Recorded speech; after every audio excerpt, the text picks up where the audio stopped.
So just as we enter our last 20 minutes, I wanted to ask you, what things do you think Democrats have done well with education and their area of improvement? And what things do you think Republicans have done well and some of the areas of improvement? So I'll start with what the Republicans have done well is communicated. I don't agree with creating these boogeymen such as, DEI, but that's what they've done. They have taken something and they've communicated it to get their people or people on the outskirts that may come into their camp. They get them to act. I don't think the Democrats have done that very well.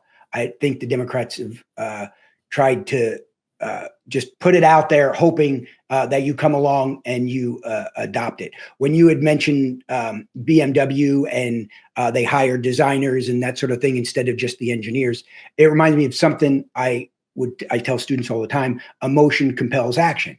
So what happens is if we focus constantly on facts, right? That's great. There's some people like me, like very logical. I love facts, but emotion is what compels actions. The Democrats have not done as good a job as the Republicans. The Republicans are fostering these emotions. A lot of it, unfortunately, is the culture wars to get people to act, but it works.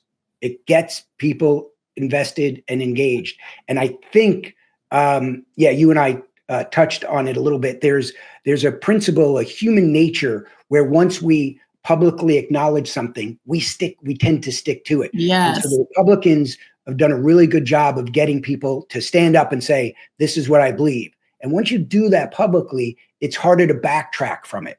And so they have, it's called commitment and consistency. So they've built that. And so a lot of their followers, the people under their umbrella, are a bit more committed and vocal, and they're okay about sharing it and speaking about it. So I think that's what they've done right and what the Democrats have done wrong.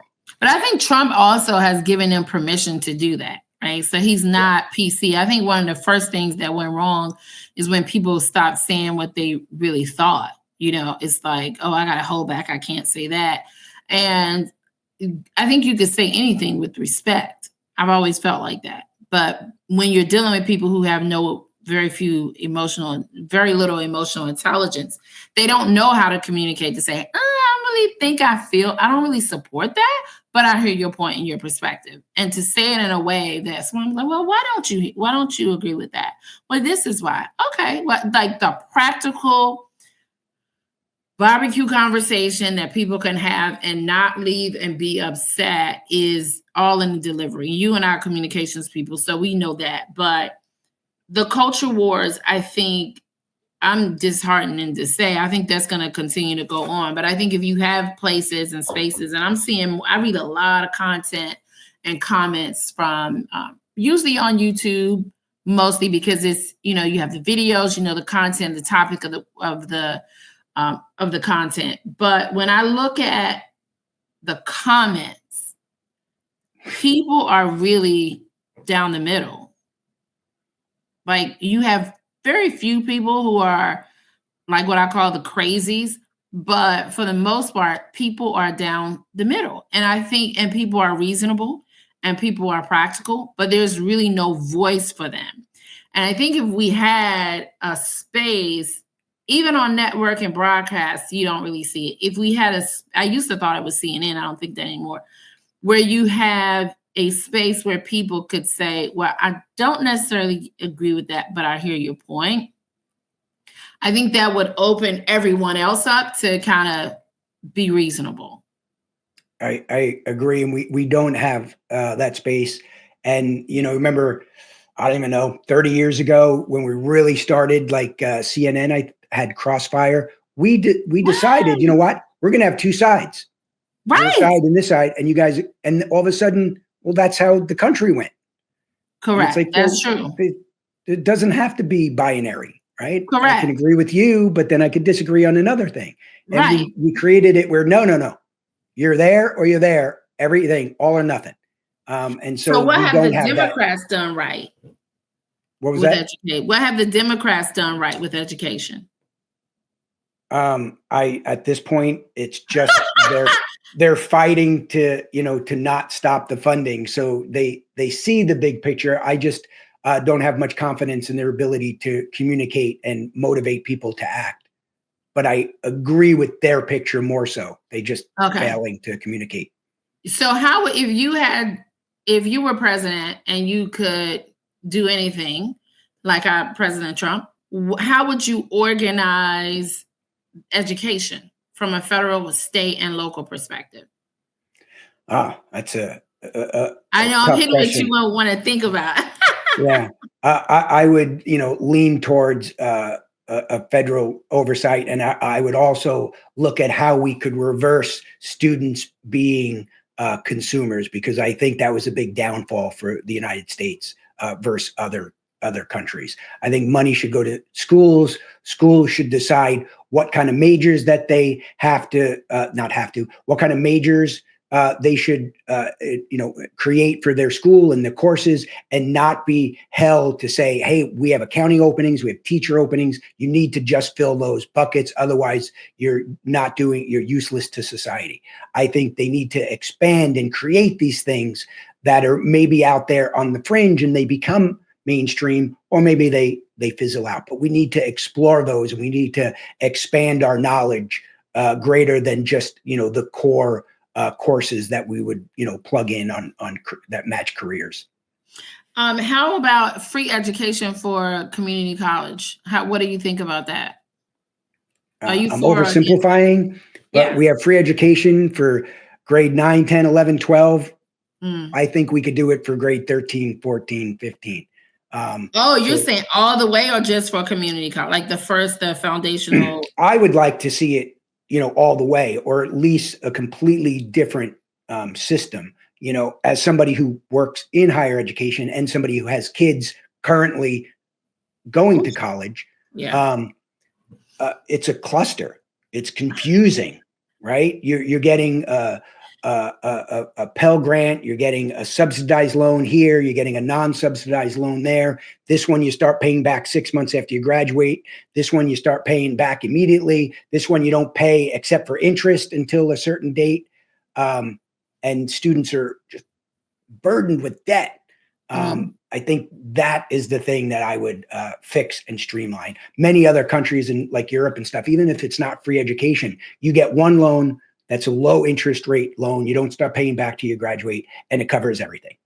And I think under this new legislation, your parents cannot get a loan for you. I'm going to check into that. I don't think your parents can get a loan for you, your student loan. And I think that you have to apply to get a loan like you would any other loan, like a consumer loan. And that is going to be devastating for a lot of people. I think if we can make at least the first year or two free for community college, that would enable people to get a foundational job, like an accounting specialist, or they can get a tech job, something like run a lot of the apprenticeship programs through community colleges, and have that be free. And then I think you should pay for maybe junior and senior year. I personally am not a fan of reimbursing and paying for people's student loans. I've had very heated conversations with my friends on that, because, I'm like, that was one of the things I did not agree with Biden on. Like, no. So I look at that from the perspective of for-profit schools, and they have been so predatory. Oh, I see what you're saying. Okay, we have thousands of students that were lied to, and and it's like, 87% of our graduates get a job in this field, and it turns out that wasn't true. Oh, see, this is a good example. I did not consider that. Okay, wow. And so they went into debt, and I cover this in the consumerism class in the higher education module, and I have these stories of these women that went to was it nursing or dental hygienist, something along that. And they went in debt, $30,000, $40,000, $50,000. And they were never able to get a job because they lied about their certification, right? The school lied about the certification, or the school was certified, but no states accepted the certification. And so there was so much that these poor students now have the same job they had before, they went into debt. Now they have $50,000 in debt, which becomes 60,000, Oh which my becomes God. 70,000. And, a couple of them are 20 years later and they're still paying off their student debt.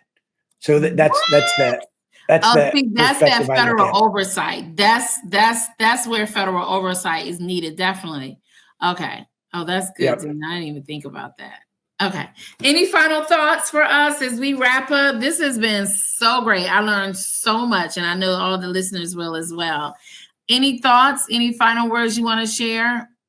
Yeah, you had brought up AI several times, and so I wanted to. I'm a proponent of AI. I think it's going to take over jobs, but I also think it's going to create jobs. But the big concern I have with it is related to the biases that we talked about. AI has a unique trait. It's so damn confident, right? When AI gives you an answer, it's so confident. However, it's mirroring our biases, like completely. If you ever go to GPT and say, "Hey, create me an image of a table full of analog watches," right? The old school watches. It's going to go ahead and it's going to create a really cool image, but every single watch is going to have the hand on the 10 o'clock and the 2 o'clock, every one. And that's because the entirety of human history of marketing watches, it's visually appealing to have the 10 o'clock, 2 o'clock. And so in its database, that's what it displays. And so all this table of watches, they're all at the 10 o'clock, 2 o'clock location. And then even when you tell AI, "Hey, now create me a table of watches, but make it 12:03, it comes back and it gives you 10 o'clock and 2 o'clock. It can't get out of its own way. And so that's a visual slap in the face. But when students use it for something and they're getting a biased answer on some ideology or something else, they might not even know, right? The watch, they'll know. That's not 12:03. They know that. But these other things, it's not visually slapping you in the face that it's incorrect. But wouldn't that be a foundation of critical thinking to know that? But so let's start there real quick. What do you think is critical? How do you define critical thinking? Being able to simplify, being able to when you speak your piece, before you do, say, what are the opposing arguments and how can I address those, ethically and authentically, right? That would be the basis of critical thinking. So if you're going to do, because I have students do persuasive speech on gun control every single semester. I have somebody do, we don't need any gun control, and somebody will do some, or multiple people will do, we need more gun control. And they give me a rough draft. And then I look at it, I'm like, oh, this is good. This is interesting. I said, but there's some clear rebuttals that you're just ignoring. And I said, you need to address those rebuttals, but you need to do it in a way that doesn't create another obvious rebuttal. And I think that's the basis of critical thinking, is just go a couple layers deep. And you know what happens is when the students start doing that and they look at the obvious rebuttals and then the obvious rebuttals to whatever they're going to come up with, sometimes they change their opinion. They're like, oh, I didn't realize this. I didn't know that. I didn't think that. Yeah. And so that's, I think, the core, and that's how I'm going to distill it, is to be able to say, hey, what is somebody going to rebut, and how can I have an authentic and genuine response to that? And if I can't, then maybe my stance needs to be readjusted. I feel sometimes, shouldn't that be parenting? Like, I get stuck on a lot of things, I think, in society with what I think parenting should be. And what I feel like too many things are put on teachers, infrastructure, schools. Like, shouldn't that be a parent's job to do those things? Like, to critically say to your kid, like, hey, but you had a spat with your best friend in sixth grade, right? What do you think? What's her perspective on what happened? I would say if we had a baseline where throughout history we were experts at critical thinking, then I would say it's the parent's job. But it's not anything that we've really had a baseline on mastering critical thinking. And there is a lot of nuance to it. We've talked about biases and, heuristics and mental shortcuts, and there's hundreds of them. We make decisions like this, right? And a lot of times we have to realize why we made those decisions. And I think for a lot of parents, that's outside their expertise and their experience. And so, to use an analogy of state controlled schooling and federal controlled schooling, it would be the same analogy. The states might have their own culture wars or biases, and that's what they're instilling. And the parents might not have that grander view. And so their kids are just coming out like a state would develop. Huh. Okay.